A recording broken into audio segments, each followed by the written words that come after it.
মাশাআল্লাহ, অপূর্ব। তুমি তো দেখি ছবির চেয়েও বেশি সুন্দর বাস্তবে।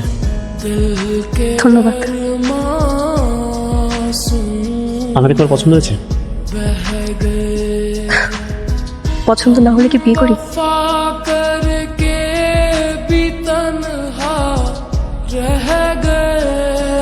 কেউ মেবি নক করছে, আমি একটু যেয়ে দেখে আসি। হ্যাঁ,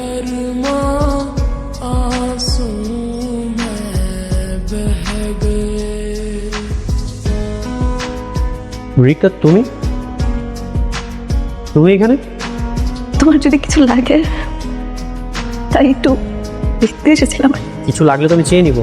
আর তুমি এত রাত্রে এখানে দাঁড়িয়ে আছো কেন? যাও নিজের রুমে যে ঘুমো। তুমি এখানে বসো, ওটা নতুন বৌমাকে দাও। কেন মা?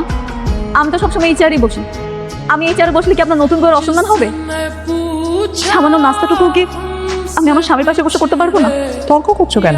আমি তো তোমাকে খারাপ কিছু বলিনি। তর্ক করছি না মা, যা সত্যি তাই বলছি। আপনি সব নষ্ট করা, আপনার জন্যই না আজকে আমার সতীনের ঘর করতে হচ্ছে। রিকা, কি আবল তাবল বলতেছো?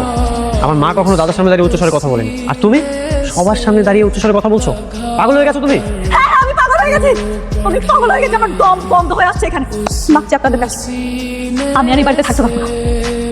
ঠিক আছে, তুমি এখনই চলে যাও। তোমার বাড়িতে ডিভোর্স লেটার চলে যাবে। আমি আর এক মুহূর্ত তোমাকে দেখতে চাই। চলে যাবো, তবে আমি আবার ফেরত আসবো। আজকে যে সন্তানের জন্য আমাকে ডিভোর্স দেওয়া হবে না, সে সন্তানটাকে দেখতে আমি অবশ্যই ফেরত আসবো। আর সেদিন এসে আমি মন ভরে দোয়া করে গিয়েছি